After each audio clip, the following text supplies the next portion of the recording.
afternoon. Welcome everyone to today's Friday Forum talk entitled Few Women in Science, Technology, Engineering, and Math. Why and what to do. My name is Casey Emlin. I'm the program director here at the University YMCA. Before we get to introducing today's head table and speaker, I just want to give you a couple of announcements about upcoming YMCA programs, as well as let you know a little bit of additional information about the series. So I'd like to invite you all to join us again next Friday as we continue our series with the future of online education, featuring Scott Johnson, who is program coordinator for the Illinois Online Network. And then I'd also like to invite you all to join us tonight as Art at the Y does its first musical performance, and we will be hosting Ghanaian drummer Bolakata Kande, as well as his band Rhythm Manding.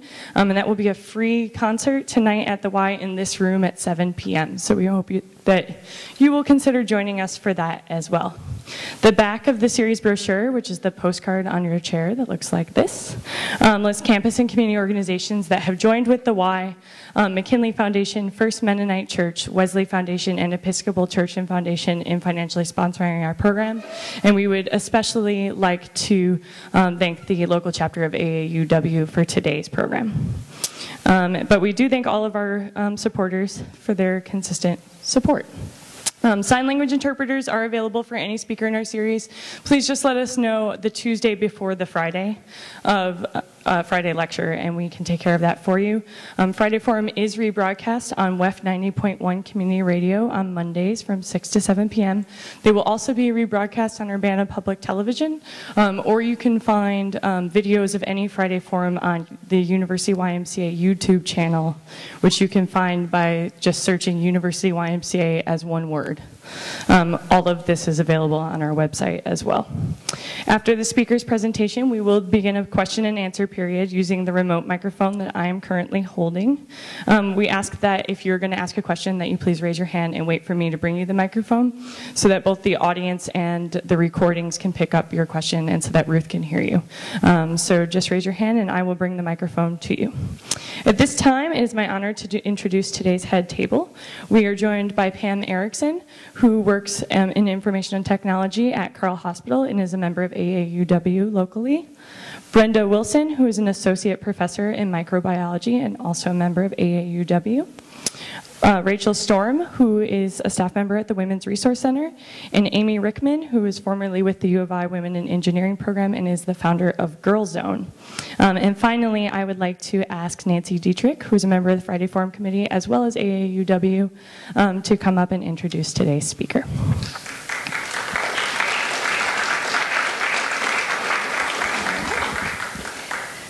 Thank you, Casey. As Casey said, my name is Nancy Dietrich, and I am the co-president of the local chapter of AAUW. And if you're not familiar with AAUW, we are a national organization who has state and local branches, and AAUW advances equity for women and girls. So if you'd like more information about AAUW, there is a brochure on the table as you leave, so please pick one up. I'm really honored to have the opportunity to introduce today's Friday Forum speaker, fellow AAUW member Ruth Sweetser. Ms. Sweetser is the Director of Corporate Relations at the Illinois Institute of Technology in Chicago. She represents the university in areas of research collaboration, education and workforce preparation, and manages relationships with companies such as Microsoft, IBM, and Boeing. As president of AAUW Illinois, she co-founded its Gender Equity Fund and established its IT Empowerment for Women and Girls initiative. In 2003, she was elected to the National Board of Directors of AAUW, and in 2005, she was elected National President of AAUW and re-elected in 2007. Since 1996, she's been a member of the Gender Equity Advisory Committee of the Illinois State Board of Education, and in August of 1997, then Governor Edgar appointed Ms. Sweetser to the Commission on the Status of Women in Illinois.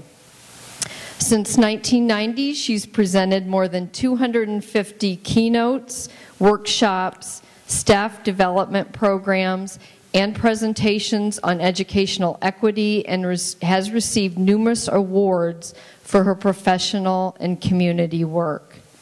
Please welcome Ruth Sweetser. Thank you so much.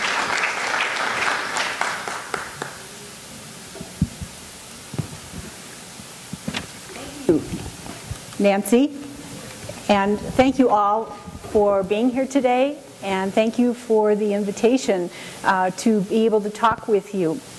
It's really just a pleasure to be able to bring some information to people who probably can do something with that information and maybe would have a chance then to work further and contribute to the whole area of education and equity for women and girls, particularly in STEM.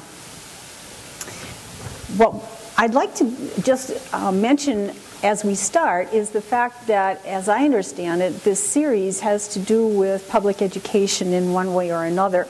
And I saw a little blurb, I don't know if it pertains to this particular presentation, but something about public education under siege. And while that may have been the case and still may be the case, what that implies perhaps is something internally to the United States. And I submit, and the perspective of the presentation today, is that we may be under siege in terms of education, but it's coming from our global engagement and how we're able to do that as well as possible. The role of public education is critical. AUW as an organization has been a long-time supporter of public education for everyone. And we know that in concept, public education is designed to provide education for everyone. Sometimes that works well and sometimes it doesn't. But we know that the overwhelming percentage of students in this country will experience the public education system and hopefully benefit from that. And that the system that we know, all the way from kindergarten or pre-kindergarten all the way on up, is based on a mandate of inclusiveness and fairness. And I'm just going to throw out a couple questions now and then. So if you're eating, that's fine. You can just raise your hand. We'll have the Q&A at the end. But I'm interested in knowing what piece of legislation particularly represents this mandate of inclusiveness and fairness in terms of American public education. Just somebody shout it out.